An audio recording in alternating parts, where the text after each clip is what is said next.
ஈரானோடு மீண்டும் யுத்தத்தை தொடங்குவதற்கு தாங்கள் விரும்புகிறோம் என்று சொல்லி இஸ்ரேல் இன்றைக்கு அமெரிக்காவுக்கு அறிவித்திருக்கிறது என்கிற செய்திகளை அல் ஜசீரா உள்ளிட்ட மிடில் ஈஸ்ட் மானிட்டர் உள்ளிட்ட அமெரிக்காவினுடைய பல ஊடகங்கள் கூட இந்த செய்தியை வெளியிட்டிருக்கின்றன. ஈரானுக்குள்ள தலைமைத்துவ பிரச்சனை ஒன்று இருக்கிறது என்கிற ஒரு செய்தியை உருவாக்குவதற்கு அமெரிக்காவும் இஸ்ரேலும் முனைந்து கொண்டிருக்கின்றன. ஐஆர்ஜிசிக்கும் அதே போன்று ஆயத்துல்லா அலி ஹாமனிக்கும் இடையில பிரச்சனை, ஐஆர்ஜிசிக்கும் முகமது கலீபாப் சபாநாயகருக்கும் இடையில பிரச்சனை, சபாநாயகருக்கும் ஜனாதிபதிக்கும் இடையில பிரச்சனை, ஜனாதிபதிக்கும் ஃபாரின் மினிஸ்டருக்கும் இடையில பிரச்சனை.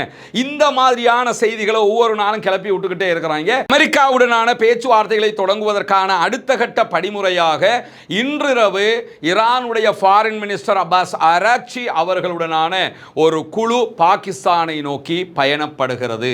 இன்னைக்கு மிட் நைட்ல அவங்க பாகிஸ்தான்ல ராவல்பிண்டியை போய் அடைவாங்க.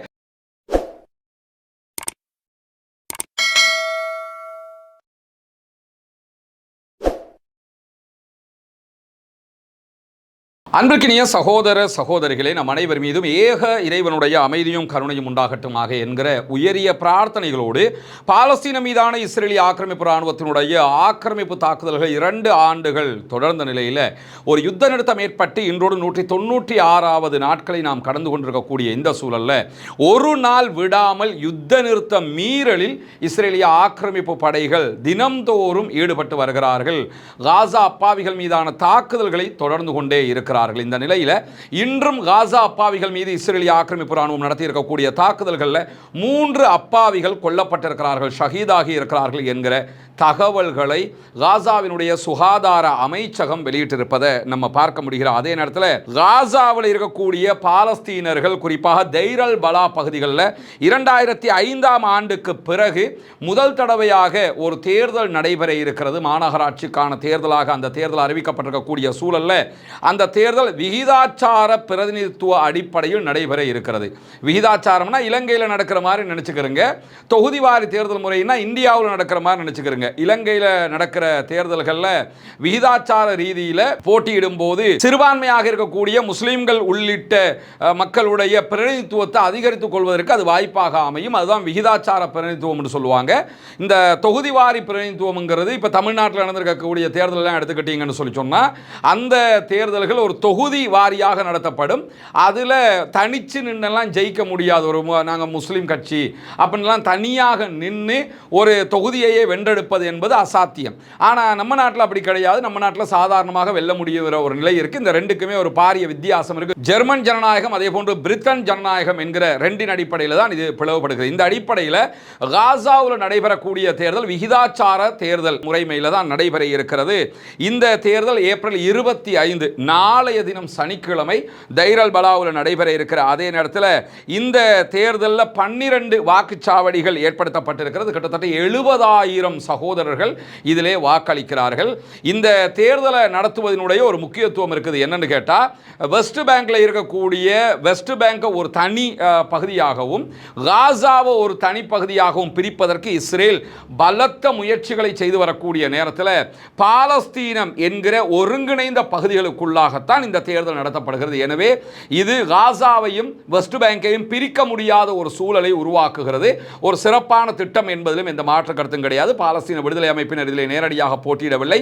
அது தொடர்பாக நேற்றைய தினமே நம்ம தகவல்களை சொல்லி இருக்கிறோம். இப்படியான சூழலில் தான் இன்றைக்கு வெளியாகி இருக்கக்கூடிய ஒரு செய்தி. இஸ்ரேலிய பிரதமர் பெஞ்சமின் நெதன்யாகு தன்னுடைய அலுவலகத்தின் மூலமாக ஒரு செய்தியை வெளியிட்டிருக்கிறார். அது என்னன்னா, தனக்கு புற்றுநோய் ஏற்பட்டிருந்ததாகவும் அந்த புற்றுநோய் தொடர்பான மருத்துவ சிகிச்சைகளில் தான் ஈடுபடுத்தப்பட்டு தற்போது புற்றுநோய் கட்டிகள் அகற்றப்பட்டிருக்கிறது, பூரண ஆரோக்கியத்தோடு தான் இருக்கிறேன் என்கிற செய்திகளையும் அவர் வெளியிட்டிருக்கிறார். ஆனால் இது தொடர்பாக இஸ்ரேலுக்குள்ளேயே இருக்கக்கூடிய பல ஊடகங்களும் பல ஊடகவியலாளர்களும் கூட பலத்த சந்தேகங்களையும் கேள்விகளையும் எழுப்பிக் கொண்டே இருக்கிறார்கள்.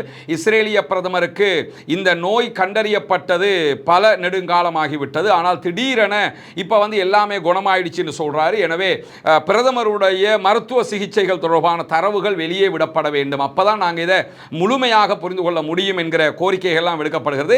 அது வெளியே விடுவாங்களா இல்லையாங்கிறதெல்லாம் ரெண்டாவது. ஆனால் ஒன்று என்ன புரிஞ்சுக்கிறோம்னு கேட்டால், எந்த விதத்திலும் நம்முடைய பிரார்த்தனைகள் எப்பொழுதும் வீண் போகாது என்பதை மனதிலே வைத்துக் கொள்ளுங்கள். இவன் பாலஸ்தீன அப்பாவிகளுக்கு எதிராகவும், காசாவினுடைய அப்பாவிகளுக்கு எதிராகவும், அதே போன்று வெஸ்ட் பேங்க்ல இருக்கக்கூடிய அப்பாவிகளுக்கு எதிராக, லெபனானில் இருக்கக்கூடிய அப்பாவிகளுக்கு எதிராக, ஈரானில் இருக்கக்கூடிய அப்பாவிகளுக்கு எதிராக உலகம் முழுவதுமே இவன் செய்கிற அட்டகாசமும் அநியாயமும், ஈவன் டொனால்ட் ட்ரம்பை கூட இந்த அநியாயத்துக்கு இழுத்து விடுறது இந்த ஆளு தான். எனவே இந்த ஆளுக்கு ஏற்பட்டிருக்கக்கூடிய இந்த நோய் மட்டுமில்லை, இந்த உலகத்திலேயே இந்த ஆளு தான் செய்த அநியாயங்களுக்கு சிலவற்றை அனுபவிக்க வேண்டும் என்கிற பிரார்த்தனையை முன்வைக்க கடமைப்பட்டிருக்கிறோம்.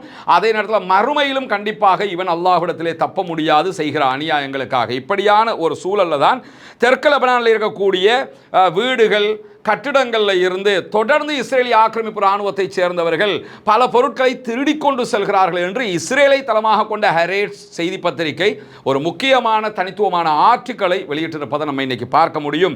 இஸ்ரேலிய ஆக்கிரமிப்பினுடைய வளமையான படைப்பிரிவினுடைய வளமையான செயல்பாடு இது என்றே அந்த ஹெரேட்ஸ் பத்திரிகையே சொல்றாங்க. இவங்களே இப்படிப்பட்டவங்க தான், யுத்தம் பண்ணுவாங்க, ஒரு இடத்தை அழிப்பாங்க, அதில் கிடைக்கிற எல்லாத்தையும் திருடிக்கிட்டு வருவாங்க, இது இவர்களுடைய வளமையான பாணியாக இருக்கிறது என்று சொல்லிட்டு இந்த செயல்பாடுகள் அங்கிருக்கக்கூடிய களத்தளபதிகளுக்கு தெரிந்தாலும் அவர்களும் இதை தடுக்காமல் இருக்கிறார்கள். மோட்டார் சைக்கிள்கள், தொலைக்காட்சிகள், ஓவியங்கள், பிரபலமான ரொம்ப பெருமதி வாய்ந்த ஓவியங்கள், அதே போன்று சோஃபா செட்டுகள், வீடுகளில் பயன்படுத்துகிற தரை விரிப்பு இருக்குதா இல்லையா, கார்பெட், அதை முதற்கொண்டு களவெடுத்துக்கிட்டு வர்றாங்க. ஏன்னா இந்த லெபனான், இந்த அரபு தேசங்கள் இருக்குதா இல்லையா, இந்த அரபிகளுக்கு மத்தியில் வீட்டில் பெருமதியான காப்பற்றுகளை விரித்து வைக்கிறதெல்லாம் கௌரவமாக கருதுவாங்க.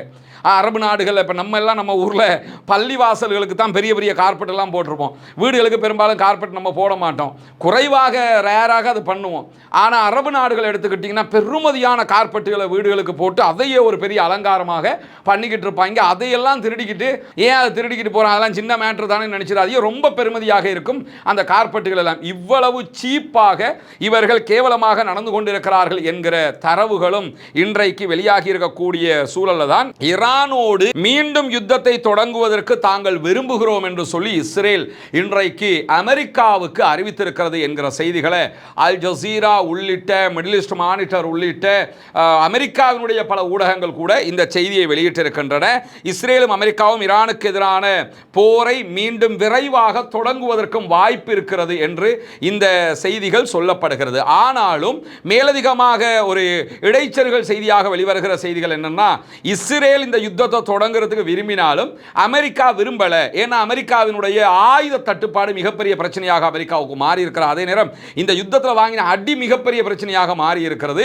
இந்த ஒரு யுத்தம் மீண்டும் ஆரம்பிக்கப்பட்ட அமெரிக்காவை மட்டுமில்ல பாதுகாக்கணும், அமெரிக்கா குவைத்தை பாதுகாக்கணும், பஹ்ரைனை பாதுகாக்கணும், துபாயை பாதுகாக்கணும், சவுதியை பாதுகாக்கணும், ஜோர்டானை பாதுகாக்கணும், இஸ்ரேலை பாதுகாக்கணும், எல்லோரையுமே பாதுகாக்க வேண்டிய நிலைமைக்கு அமெரிக்கா தள்ளப்படுறதுனால அதை தாண்டி ஹொர்முஸ் ஆல்ரெடி மூடி வச்சிருக்கிறாங்க. இதெல்லாம் பிரச்சனையாக இருக்கிறதுனால அமெரிக்கா யுத்தத்துக்கு வர விரும்பாவிட்டாலும் அமெரிக்காவை இந்த யுத்தத்துக்குள்ள இழுத்து விட்டுறணுங்கிறதுல மீண்டும் இஸ்ரேலிய பிரதமர் பெஞ்சமின் நெதன்யாகும் அவருடைய அமைச்சரவையும் ரொம்ப ட்ரை பண்ணிக்கிட்டு இருக்கிறாங்க. பச்சை கொடி காட்டுங்கன்னு சொல்லிக்கிட்டே இருக்கிறாங்க என்கிற தகவல்கள் வெளியாகிறது. காரணம் என்னன்னு கேட்டால், இந்த யுத்தம் என்பது அவர்களுக்கு மிக முக்கியமானது. ஏன்னா லெபனானுடைய யுத்தத்தை மீண்டும் யுத்த நிறுத்தத்தை நீட்டிச்சிருக்கிறாரு அமெரிக்கா அதிபர் டொனால்ட் ட்ரம்ப். லெபனானில் எக்காரணமும் அட்டாக் பண்ணாத, யுத்தம் நடத்தக்கூடாது இருக்கிறார். யுத்த நிறுத்த மீறல்ல தாக்குதல்களை நடத்தி கொண்டிருக்கிற இஸ்ரேல், அது இரண்டாவது. ஆனால் நேரடியாக பலத்த தாக்குதல்கள் நடத்திக்கிட்டு இருந்தாங்களா இல்லையா, அந்த மாதிரி தாக்குதல்களை எல்லாம் மொத்தமாக நிறுத்தி ஆகணும் இருக்கிறாங்க. இதை இஸ்ரேல் எதிர்பார்க்கவே இல்லை. இந்த இடத்துல தான் ஜான் எஃப் கென்னடிக்கு ஏற்பட்ட நிலை சில நேரம் அமெரிக்க அதிபர் டொனால்ட் ட்ரம்புக்கு ஏற்படுமோ என்கிற சந்தேகங்களும் சர்வதேச மட்டத்திலே வலுக்க ஆரம்பித்திருக்கிறது. ஏன்னா இந்த வார் எல்லாத்தையும் எடுத்துக்கிட்டீங்கன்னா, காசா வார்ல இஸ்ரேல் தோத்துட்டாங்க, அதற்கு பிறகு லெபனான் வார்ல தோத்து போனாங்க, மீண்டும் ஈரான் வார்ல தோத்து போனாங்க, இப்ப நடந்த ஈரான் போர்ல படுதோல்வி அடைஞ்சிட்டாங்க. அதை தாண்டி இப்ப லெபனானுக்காவது அடிச்சு நாங்க லெபனானை ஜெயிச்சிட்டோம்னு காட்ட நினைச்சாங்க. 2 வருஷம் டைம் எடுத்தாங்க. லெபனான்ல இருக்கக்கூடிய ஹிஸ்புல்லாக்களை மொத்தமா நாங்க இல்லாமல் ஆக்கும்னாங்க, அதுலயும் தோத்து போயிட்டாங்க. எனவே லெபனானுடைய யுத்தத்தை திடீர்னு இவர் நிறுத்தி இருக்கிற காரணத்தினாலையும், தொடர்ந்து யுத்தம் பண்ண முடியாது என்கிற காரணத்தினாலையும் அமெரிக்க அதிபர் தங்களுடைய சொல் பேச்சு கேட்காவிட்டால் ஜான் எஃப் கென்னடிக்கு நடந்தது தற்போதைய அமெரிக்க அதிபருக்கும் நடக்கலாம் என்பதில் ஆய்வாளர்களுக்கு மத்தியில் மாற்று கருத்துக்கள் இல்லை. ஏன்னா அமெரிக்காவை பொறுத்தவரையில் இவங்க சொல்றது தான் அவங்க கேட்பாங்க, இவங்க தான் அவங்களை தூண்டி விடுறது இழுத்து விடுறது, சொன்னா கேட்கணுங்கிற லெவலில் தான் அவங்களும் இருக்கிறாங்க. இந்த மாதிரியான ஒரு சூழலுக்கு மத்தியில் இந்த யுத்தத்தில் படுதோல்வி அடைந்திருக்கக்கூடிய இஸ்ரேல் எதையும் செய்வதற்கு துணியும். அந்த அடிப்படையில் தான் எப்படியாவது ஈரானோட இந்த யுத்தத்தை தொடரணும், ஈரானோட நாங்கள் ஜெயிச்சிட்டோம், ஈரான் ஆட்சியை கவிழ்த்துட்டோம், ஈராக் மாதிரி ஆக்கிட்டோம் நிலைமைக்கு வந்தால்தான் தேர்தலில் நெத்தனியாகு ஜெயிக்க முடியுங்கிறதுனால இந்த முயற்சி அவர் செய்கிறார். ஆனால் இதற்கு வாஷிங்டன் எந்த விதமான ரியாக்ஷனையும் இதுவரைக்கும் காட்டவில்லை என்கிற செய்திகள் வெளிவந்தாலும் நேற்றைய தினம் அமெரிக்காவிலிருந்து கடந்த 24 மணி நேரங்களுக்குள்ளாக மத்திய கிழக்குக்கு கூடுதலாக F-35 அதே போன்று F-18 வகையான ரக போர் விமானங்களுடைய படைப்பிரிவு ஒன்று மேலதிகமாக வந்து இறங்கி இருக்கிறது. எரிபொருள் நிரப்பக்கூடிய விமானங்களுடைய படைப்பிரிவு ஒன்றும் மத்திய கிழக்குக்கு வந்திருக்கிறது என்கிற செய்திகளும் வெளியாகி இருக்கிறது. இந்த செய்திகள் எல்லாமே ஒரு யுத்தம் என்றால் யுத்தம் என்கிற லெவலுக்கு போகிற வழியையும் காட்டுகிறது. ஆனால் அமெரிக்கா யுத்தத்துக்கு போகாமல் இருக்கிறதுக்காகத்தான் யுத்த நிறுத்தத்தை மீண்டும் மீண்டும் நீட்டிச்சுக்கிட்டே வாங்க பேச்சுவார்த்தைக்கு சொல்லி கூப்பிட்டுக்கிட்டு இருக்கிறாங்கிறத நம்ம புரிய முடிகிறது.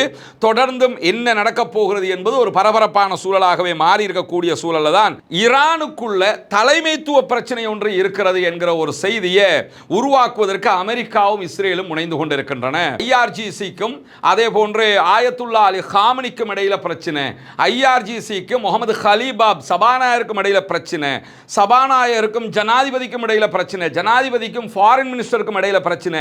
இந்த மாதிரியான செய்திகளை ஒவ்வொரு நாளும் கிளப்பி விட்டுக்கிட்டே இருக்கிறாங்க. இதற்கு முற்றுப்புள்ளி வைக்கும் விதமாக நேற்றிரவு ஈரான் ஒட்டுமொத்தமாக திடீர் என்று அடுத்தடுத்ததாக சில அறிக்கைகளை வெளியிட்டது. முதலாவதாக ஜனாதிபதியினுடைய அறிக்கை வெளியானது. எங்களுக்கு மத்தியிலே எந்த பிரச்சனையும் கிடையாது, அமெரிக்கா இதை எதிர்பார்த்தீங்கன்னா அதெல்லாம் நடக்க போறது கிடையாது, உங்களுக்குள்ள இருக்கிற பிரச்சனையை முதல்ல தீர்த்துக்கிறங்க அப்படின்னு அறிக்கை விடுத்தாரு. அதே போன்று முகமது ஹலீபாப் நாடாளுமன்ற சபாநாயகர் அதே மாதிரியான அறிக்கையை வெளியிட்டாரு. ஐஆர்ஜிசி அதே மாதிரியான அறிக்கையை வெளியிட்டது. வெளியுறவு அமைச்சகம் அதே மாதிரியான அறிக்கையை வெளியிட்டது. இப்படி எல்லோருமே நாங்கள் எங்களுடைய இலக்கு ஆக்கிரமிப்பை எதிர்ப்பது மட்டும்தான், அதே மாதிரி எங்களுடைய ஆன்மீக தலைவருக்கு கட்டுப்படுவதுதான் எங்களுடைய பணியாக இருக்கிறது என்று சொல்லி அவர்கள் மிக தெளிவான அறிக்கை ஒன்றை வெளியிட்டிருக்கக்கூடிய ஒரு சூழல்ல தான் அமெரிக்காவுடனான பேச்சுவார்த்தைகளை தொடங்குவதற்கான அடுத்த கட்ட படிமுறையாக இன்றிரவு ஈரானுடைய ஃபாரின் மினிஸ்டர் அப்பாஸ் அராக்சி அவர்களுடனான ஒரு குழு பாகிஸ்தானை நோக்கி பயணப்படுகிறது. இன்னைக்கு மிட் நைட்ல அவங்க பாகிஸ்தான்ல ராவல்பிண்டியை போய் அடைவாங்க. அதற்கு பிறகு தரை வழியாக இஸ்லாமாபாத் போவாங்க என்கிற செய்திகள் வெளியாகி இருக்கிறது. இந்த பேச்சுவார்த்தைகள் அமெரிக்காவோடு நடக்கிற பேச்சுவார்த்தைகள் அல்ல. இந்த பேச்சுவார்த்தைகள் நேரடியாக பாகிஸ்தானோடு நடைபெறுகிற பேச்சுவார்த்தைகள். பாகிஸ்தானுடைய பிரதமர் ஷபாஸ் ஷரீஃபோடும் அதே போன்று பாகிஸ்தானுடைய ராணுவ தளபதியாக இருக்கிற ஆசிம் முனீர் அவர்களோடும் நடைபெறுகிற பேச்சுவார்த்தைகளாக இருக்கிறது. இந்த பேச்சுவார்த்தைகளுக்காகத்தான் இந்த குழு செல்லுகிற அதே நேரத்தில் அமெரிக்காவோடு உடனடி பேச்சுவார்த்தைகளை இவங்க நடத்த மாட்டாங்க. ஃபர்ஸ்ட்டுக்கு பாகிஸ்தானோட பேச்சுவார்த்தைகளை நடத்திட்டு பாகிஸ்தான் பிறகு அமெரிக்காவுக்கு அந்த தரவுகளை சொல்லி அதனூடாக அவர்களுடைய தகவல்களை பெற்று அதற்கு பிறகு அதை ஈரானுக்கு சொல்லி ஈரானும் அதுக்கு ஒப்புக்கொள்ளுமாக இருந்தால் நேரடியான பேச்சுவார்த்தைக்கான ஒரு நாள் குறிக்கப்படும் என்கிற தரவுகள் வெளியாகி இருக்கிற அதே நேரத்தில் பாகிஸ்தான் வெளியிட்டிருக்கக்கூடிய அறிவிப்பில் இம்முறை பாகிஸ்தானுடைய மத்தியஸ்தத்தில் அமெரிக்காவுக்கும் ஈரானுக்கும் இடையில் ஒரு பேச்சுவார்த்தை நடத்தப்பட்டு ஒப்பந்தமும் எட்டப்படும் என்கிற நம்பிக்கையை வெளியிட்டிருக்கிறார்கள். இந்த பேச்சுவார்த்தையை முடிச்சுட்டு பாகிஸ்தானில் இருக்கக்கூடிய அதிகாரிகளோடு அரசியல்வாதிகளோடு பேச்சுவார்த்தையை முடித்ததற்கு பிறகு ஈரானுடைய ஃபாரின் மினிஸ்டர் அப்பாஸ் அராக்சியினுடைய தலைமையில் சென்றிருக்கக்கூடிய தூதுக்குழு அடுத்ததாக மாஸ்கோ போறாங்க, ரஷ்யாவுக்கு பயணப்படுகிறார்கள்.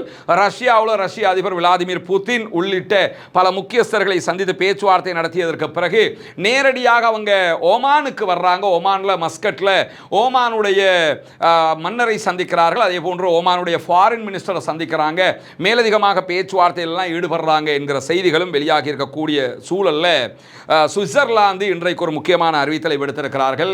ஈரானில் தெஹரானில் இருக்கக்கூடிய சுவிட்சர்லாந்தினுடைய தூதுவராலயத்தை திறப்பதாக அறிவித்திருக்கிறார்கள். யுத்தம் காரணமாக தூதுவராலயம் மூடப்பட்டிருந்தது. மீண்டும் நாங்கள் தூதுவராலயத்தை திறக்கிறோம்ட்டாங்க. அமெரிக்காவோட பேச்ச தூசுக்கும் யாருமே கணக்கெடுக்கிற மாதிரி தெரியல. அமெரிக்காவாச்சு நீங்களாச்சு, ஆனால் ஈரானுக்கும் எங்களுக்கும் இருக்கிற உறவை நாங்கள் விட்டுக் கொடுக்க ரெடி இல்லைன்னு சொல்லி அவங்க தூதுவராலயத்தை திறப்பதாக அறிவித்திருக்கிற அதே நேரத்தில் கடந்த 24 மணி நேரங்களுக்குள்ளாக ஹொர்முஸ் ஜலசந்தியை தாண்டி 5 கப்பல்கள் பயணித்து பயணித்திருக்கின்றன. இதிலே ஒரு கப்பல் ஈரானுடைய மாபெரும் எண்ணெய் க்ரூட் ஆயில் கொண்டு போகக்கூடிய கப்பல். மீதி 4 கப்பல்களும் எந்த நாட்டுக்குரியது என்கிற தரவுகள் வெளியிடப்படவில்லை. அதே நேரம் இந்த கப்பல்கள் ஈரானுக்கு பணம் செலுத்திவிட்டு டோல்கேட்ல பணம் செலுத்திவிட்டு தான் பயணித்திருக்கின்றனவா என்கிற செய்திகளும் வெளியிடப்படவில்லை. ஆனால் ஈரானுடைய கொடியை தாங்கி இருக்கக்கூடிய நிக்கி என்கிற ஒரு மாபெரும் டேங்கர் கப்பல் தான் தற்போது கடந்து சென்றிருக்கிறது. அமெரிக்கா நாங்கள் மூடி வச்சிருக்கிறோம், நகர முடியாது என்று சொல்லிக் கொண்டிருக்கிறார்கள். ஆனால் அவன் பாட்டுக்கு பிசினஸ் பண்ணிக்கிட்டே இருக்கிறான்.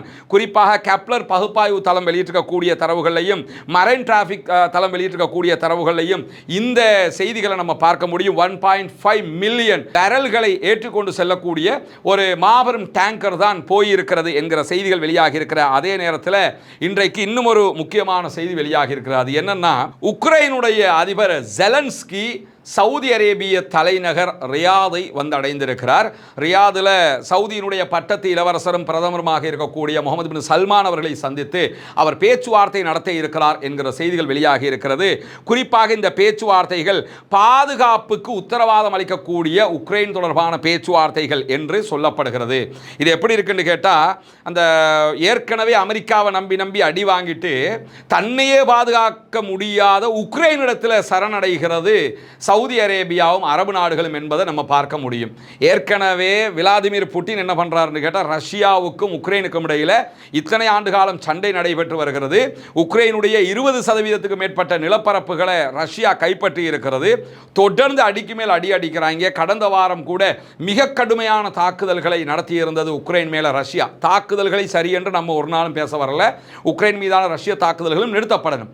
ஆனால் செய்தியை புரிஞ்சுக்கிறதுக்காக ஒரு செய்தியை நீங்கள் விளங்கிக்கிறணும் என்னன்னு கேட்டால், இவ்வளவு அடி வாங்கி கொண்டிருக்கக்கூடிய உக்ரைன் அவனாலேயே ரஷ்யாவிட்ட இருந்து தன்னை பாதுகாத்துக்கிற முடியல, ரஷ்யாவினுடைய யுத்தத்தில் ஜெயிக்க முடியல. இப்படி இருக்கும்போது ரஷ்யா எங்களுக்கு நிறைய அடிக்கிறான், அவங்களோட ட்ரோனை எல்லாம் நாங்கள் தடுத்துக்கிட்டு இருக்கிறோம், நாங்கள் அதில் ஜெயிச்சுக்கிட்டு இருக்கோம்னு அவனே ஒரு பிம்பத்தை உண்டாக்கி ஒரு பெருமையை பேசி பேசி பேசி திரும்ப வந்து அரபு நாட்டுக்காரங்களை தலையில முளகா அரைக்க பார்க்குறான். ஆல்ரெடி இந்த பக்கம் இருக்கிற இஸ்ரேல் யூதர்களை நம்பி ஏமாந்துக்கிட்டு இருக்கிறாங்க. இப்பொழுது என்ன பண்றான்னு கேட்டா, ஜெலன்ஸ்கி என்கிற யூதனை நம்பி ஏமாறுவதற்கு தலைப்படுகிறார்கள். எது எப்படி போனாலும் அரபு நாட்டுக்காரன் சுயமாக எதையும் செய்யறதுக்கு தயார் இல்லை. அவங்க செய்கிறதா இருந்தால் ஒட்டகப்பாலில் கேக் செய்வாங்க, ஒட்டகப்பாலில் சாக்லேட் பண்ணுவாங்க, பேரிச்சம்பழத்தில் ஒரு புதிய ஜூஸ் கண்டுபிடிப்பாங்க. இதுவரை தான் பண்ணுவாங்களே தவிர, ஏண்டா இப்படி ஒன்று இருக்குதுன்னா உங்ககிட்ட இல்லாத பணமா? உங்கள் பணத்தை முதலீடு பண்ணால் வாடகைக்காவது ஆய்வாளர்களை கொண்டு வந்து வைத்து பல விஷயங்களை கண்டுபிடிச்சிடலாமா இல்லையா? அதை விட்டுவிட்டு என்ன பண்ணுறான்னு கேட்டால், உக்ரைனுடைய அதிபர் வர்றாராம், அவரோட ஒப்பந்தம் பண்ண போகிறாங்க, எங்கள் நாட்டை நீ பாதுகாத்துதா. இவனை விட மிகப்பெரிய பலசாலியாக அறியப்பட்ட அமெரிக்காவாலே பாதுகாக்க முடியலை. இப்போ அவனால் பாதுகாக்க முடியலை, நீயாவது பாதுகாத்தான ஒரு புத்திசாலி என்ன பண்ணுவான்? ஒரு பலசாலியை விட அதிக பலசாலி இடத்துல தானே போவான். இவங்க என்ன பண்ணுறாங்கன்னு கேட்டால், ஏற்கனவே ஒரு பெரும் பலசாலியால் எங்களை பாதுகாக்க முடியலை, நீ ஒன்றுக்கு உதவாத ஒரு ஆள், நீயாவது வந்து பாதுகாத்துக்க. இந்த மாதிரி இவரோட ஒரு ஒப்பந்தத்தை போடுவதற்கு இன்றைக்கு அவர் வந்து மீண்டும் மத்திய கிழக்குக்கு வந்திருக்கிறார், குறிப்பாக ரியாதுக்கு வந்திருக்கிறார். மற்ற நாடுகளோடும் அவர் ஒரு ஒப்பந்தத்தை எட்டுவார். 10 ஆண்டுகளுக்கு இந்த ஒப்பந்தம் எட்டப்படும் என்கிற செய்திகளும் வெளியாகி இருக்கு. 1 வருஷம் 2 வருஷம் இல்லை, இவ்வளவு காலமாக அமெரிக்காக்காரன் என்னுடைய இராணுவ தளம் இருக்கிறது, உன்னை நான் பாதுகாத்து விடுவேன், எங்கிட்ட தேட் இருக்குது, எங்கிட்ட ஏரோ சிஸ்டம் இருக்குது, எங்கிட்ட விமானம் தாங்கி கப்பல் இருக்குது, இதெல்லாம் பில்டப் காட்டி இவ்வளவு காலமாக உழைச்சிக்கிட்டு இருந்தான். இப்போ இவன் வாரான், நான் வந்து ட்ரோனை எல்லாம் தடுத்து நிறுத்திடுவேன், நான் அது பண்ணிடுவேன் இது பண்ணிடுவேன், இவன் 10 வருஷத்துக்கு உழைக்க போறான். இங்க எண்ணெயால உழைக்கிற எல்லா காசையும் இந்த மாதிரி ஆக்கட்ட போய் கொட்டி கொட்டி கொட்டி கொட்டி அரபு நாட்டு அடிமைகள் ஏமாந்து கொண்டிருக்கிறது என்கிற செய்திகள் இன்றைக்கு வெளியாகி இருக்கிற அதே நேரத்தில் மேலதிகமாக இன்றைக்கு 2 மின்னஞ்சல்கள் தொடர்பான செய்திகள் வெளியாகி இருக்கிறது. ஒன்று, ஜெர்மனுக்கு அனுப்பப்பட்டிருக்கக்கூடிய ஒரு மின்னஞ்சல், ஜெர்மன் உள்ளிட்ட நேட்டோ நாடுகளுக்கு இந்த மின்னஞ்சல் ஒரு இமெயில் போயிருக்கிறது பென்டகன்ல இருந்து. அது என்னன்னு கேட்டா, ஸ்பெயினை நேட்டோ கண்ட்ரீஸ் என்கிற அலைன்ஸ்ல இருந்து நீங்க ரிமூவ் பண்ணணும் என்கிற விதமான ஒரு செய்தி. ஆனால் அதை ஜெர்மன் உள்ளிட்ட எந்த நாடுகளும் ஏற்றுக்கொள்ளவில்லை என்கிற செய்திகளும் வெளியாக இருக்கிறது. ஸ்பெயினை கலட்டி விடுறதுக்கு ஏன் ட்ரை பண்றாங்கன்னு கேட்டா, ஆரம்பம் முதலாக காசா போர்லையே இஸ்ரேலுக்கு எதிராக அவங்க நின்ட்டாங்க, பாலஸ்தீனத்தை தனி நாடாக அங்கீகரிச்சிட்டாங்க, பாலஸ்தீன அப்பாவிகளுக்கு எதிராக இஸ்ரேல் செய்கிற அநியாயங்களை ஏற்றுக்கொள்ள முடியாதுன்னு மிக தெளிவான நிலையை எடுத்துட்டார் அந்த நாட்டினுடைய அதிபர். அதற்கு பிறகு நடந்த சண்டை, லெபனானுடைய வார்லையும் இஸ்ரேலுக்கு இஸ்ரேலுக்கு எதிராக, அமெரிக்காவுக்கு எதிராக மிக கடுமையாக தொடர்ந்து பேசி வருகிறார் என்பது நமக்கு தெரியும். ஈரானுடைய இந்த வார்லையும் மிக தெளிவாக அமெரிக்க இஸ்ரேலிய ஆக்கிரமிப்பு படைகளுக்கு எதிரான நிலைப்பாட்டை எடுத்திருக்கக்கூடிய ஸ்பெயின் தன்னுடைய நாட்டினுடைய அமெரிக்க ஸ்பெயின் தளத்தை எக்காரணம் கொண்டும் ஈரானை தாக்குவதற்கு பயன்படுத்தக்கூடாது என்பதிலும் உறுதியாக இருக்கிறார். ஒரு மிக தெளிவான ஸ்டாண்டில் ஸ்பெயின் இருக்கிறாங்க. எனவே நமக்கு கண்ட்ரோல் ஆக மாட்டேங்கிறாங்க, எப்படி அடக்கிறது? நேட்டோவை இவ்வளவு நாளா நீங்களாம் பைத்தியார பயிலுவ, நீங்களாம் பயந்தவைங்க, உங்களை எல்லாம் நான் சேர்த்துக்கிறமா, இப்படியெல்லாம் பேசினார். ஏன்னா கூப்பிட்டு பார்த்தார், வாங்கடா சண்டைக்கு, ஒருத்தருமே வரல. அதனால நேட்டோவுக்கு எதிராகவே பேசினவர் இப்போ நேட்டோவுக்கு கடிதம் அனுப்பியிருக்கா, ஸ்பெயினை நீங்கள் ரிமூவ் பண்ணுங்க. இதெல்லாம் கேட்பாங்களா அவங்க? அப்படி சாதாரணமாக அதை பண்ணிட முடியுமா? ரெண்டாவது ஒரு மின்னஞ்சல் என்னன்னு கேட்டால், பிரித்தானியாவுக்கு அனுப்பப்பட்டிருக்கிறது. பிரித்தானியாவுக்கு சொந்தமாக இருக்கக்கூடிய பாக்லாண்ட்ஸ் தீவுகள் இருக்கிறது. அந்த தீவுகளில் இராணுவ தளங்களும் இருப்பதாக சொல்லப்படுகிற அதே நேரத்தில் இந்த தீவு எங்களுக்கு சொந்தம் அப்படின்ற மாதிரி ஒரு செய்தியை சொல்லியிருக்கிறாங்க. இந்த ஈரான் வாரில் பிரிட்டன் பங்கெடுக்கவில்லை என்பதற்காக பிரிட்டனையும் சுற்றி வளைக்கிறது அமெரிக்கா. உடனே பிரித்தானியாவுடைய பிரதமர் கெய்ர் ஸ்டாமர் ஒரு மின்னஞ்சலுக்கு பதிலளித்திருக்கிறார். அதில் அவர் என்ன சொல்லியிருக்கிறார் என்று கேட்டால், சம்பந்தப்பட்ட தீவுகளை எங்களுக்கு சொந்தம், எங்களுடைய இறையாண்மை, உங்களுக்கெல்லாம் தர முடியாது, அதில் கை வைக்கிற வேலை வச்சுக்கிற வேணாம் என்று சொல்லி மிக தெளிவாக சொல்லிவிட்டார். இப்பொழுது எது எப்படி போனாலும் ரஷ்யாவுக்கு ஒரு சலுகை கிடைத்துக் கொண்டிருக்கிறது என்பதை பார்க்க முடியும். ஏன்னா இந்த பக்கம் ரஷ்யாவை தாண்டி சீனாவுக்கு ஒரு பெரிய இடம் கிடைக்குது. சீனாவுக்கு போன ஸ்பெயினுடைய அதிபர் மிக தெளிவாக சீனா மேலே வரணும், எல்லாரோடையும் புதிய ஒப்பந்தங்களை போடணும் என்ற அழைப்பை எல்லாம் விடுத்திருந்தார். இதுவெல்லாம் எதை காட்டுதுன்னு சொன்னால், அமெரிக்காவை விட்டு ஐரோப்பிய நாடுகள் தூரமாகிறாங்க, நேட்டோ தூரமாகிறது, அமெரிக்கா தனித்து விடப்படுகிறது. எல்லாத்தையும் தாண்டி அமெரிக்கா தோத்துருச்சு, நீ எல்லாம் ஒரு ஆளாடான்னு சொல்லி ஈரானை அடித்து விரட்டி விட்டாங்க. இந்த ஒரு பின்னடைவு மொத்தத்தில் டொனால்ட் ட்ரம்ப் வந்ததும் வந்தாப்புல நாட்டையும் நாசமாக்கி எல்லாரையும் நாசமாக்கி மொத்தத்தில் ஊற்றி மூடிட்டு போகிற லெவலுக்கு ஒரு வேலையை பண்ணியிருக்கிறாரு. பொறுத்திருந்து பார்ப்போம் என்னவெல்லாம் நடக்கப் போகிறது என்பதை. தொடர்ந்தும் அல்லாஹ்விடத்தில் பிரார்த்தனை செய்யுங்கள். ஆக்கிரமிப்பாளர்களுக்கு எதிராக ஆக்கிரமிப்புகள் ஓய வேண்டும், ஆக்கிரமிப்பாளர்கள் ஓய வேண்டும். காசா அப்பாவிகள் மீதான தாக்குதல்கள் நிறுத்தப்பட வேண்டும், லெபனான் அப்பாவிகள் மீதான தாக்குதல்கள் நிறுத்தப்பட வேண்டும், ஈரானிய அப்பாவிகள் மீதான தாக்குதல்கள் நிறுத்தப்பட வேண்டும் என்கிற பிரார்த்தனைகளை அல்லாஹ்விடத்தில் முன்வைக்கிற அதே நேரம் ஆக்கிரமிப்பாளர்களுக்கு எதிராக தொடர்ந்தும் ஜனநாயக ரீதியாக குரல் எழுப்புவோமாக. வாஹிர் தஅவானா அல்ஹம்துலில்லாஹி ரப்பில் ஆலமீன்.